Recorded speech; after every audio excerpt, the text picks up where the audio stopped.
Stave 4. The Last of the Spirits. The phantom slowly, gravely, silently approached. When it came near him, Scrooge bent down upon his knee, for in the very air through which this spirit moved it seemed to scatter gloom and mystery.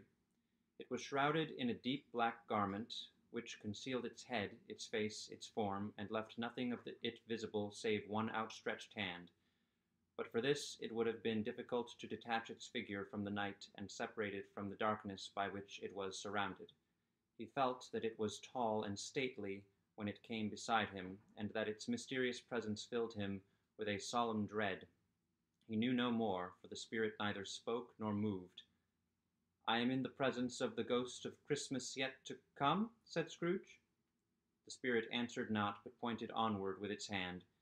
"You are about to show me shadows of the things that have not happened, but will happen in the time before us," Scrooge pursued. "Is that so, spirit?" The upper portion of the garment was contracted for an instant in its folds, as if the spirit had inclined its head. That was the only answer he received. Although well used to ghostly company by this time, Scrooge feared the silent shape so much that his legs trembled beneath him, and he found that he could hardly stand when he prepared to follow it. The spirit paused a moment, as observing his condition and giving him time to recover. But Scrooge was all the worse for this. It thrilled him with a vague, uncertain horror to know that behind the dusky shroud there were ghostly eyes intently fixed upon him, while he, though he stretched his own to the utmost, could see nothing but a spectral hand and one great heap of black. "Ghost of the future," he exclaimed, "I fear you more than any spectre I have seen, but as I know your purpose is to do me good, and as I hope to live to be another man from what I was, I am prepared to bear you company, and do it with a thankful heart. Will you not speak to me?" It gave him no reply. The hand was pointed straight before them. "Lead on," said Scrooge. "Lead on. The night is waning fast, and it is precious time to me, I know. Lead on, spirit." The phantom moved away as it had come towards him. Scrooge followed in the shadow of its dress, which bore him up, he thought, and carried him along. They scarcely seemed to enter the city, for the city rather seemed to spring up about them and encompass them of its own act. But there they were, in the heart of it, on 'change amongst the merchants, who hurried up and down, and chinked the money in their pockets, and conversed in groups, and looked at their watches, and trifled thoughtfully with their great gold seals, and so forth, as Scrooge had seen them often. The spirit stopped beside one little knot of businessmen. Observing that the hand was pointed to them, Scrooge advanced to listen to their talk. "No," said a great fat man with a monstrous chin, "I don't know much about it either way. I only know he's dead." "When did he die?" inquired another.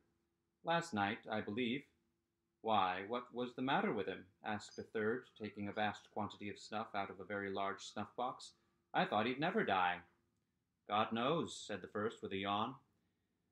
"What has he done with his money?" asked a red-faced gentleman with a pendulous excrescence on the end of his nose that shook like the gills of a turkey-cock.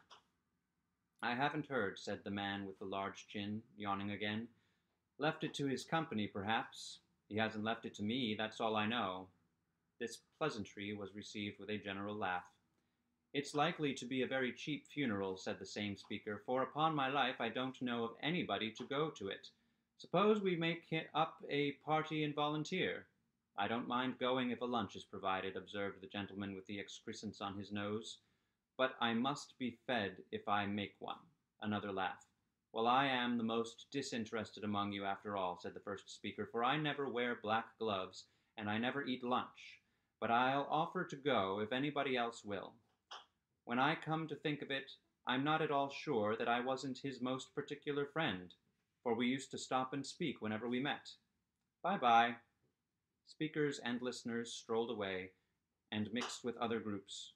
Scrooge knew the men, and looked towards the spirit for an explanation. The phantom glided on into a street. Its finger pointed to two persons meeting. Scrooge listened again, thinking that the explanation might lie here. He knew these men also perfectly. They were men of business, very wealthy, and of great importance. He had made a point always of standing well in their esteem, in a business point of view, that is, strictly in a business point of view. "How are you?" said one. "How are you?" returned the other. "Well," said the first, "Old Scratch has got his own at last, hey?" "So I am told," returned the second. "Cold, isn't it? Seasonable for Christmas time. You are not a skater, I suppose?" "No, no. Something else to think of. Good morning." Not another word. That was their meeting, their conversation, and their parting. Scrooge was at first inclined to be surprised that the spirit should attach importance to conversations apparently so trivial, but feeling assured that they must have some hidden purpose, he set himself to consider what it was likely to be. They could scarcely be supposed to have any bearing on the death of Jacob, his old partner, for that was past, and this ghost's province was the future. Nor could he think of any one immediately connected with himself to whom he could apply them.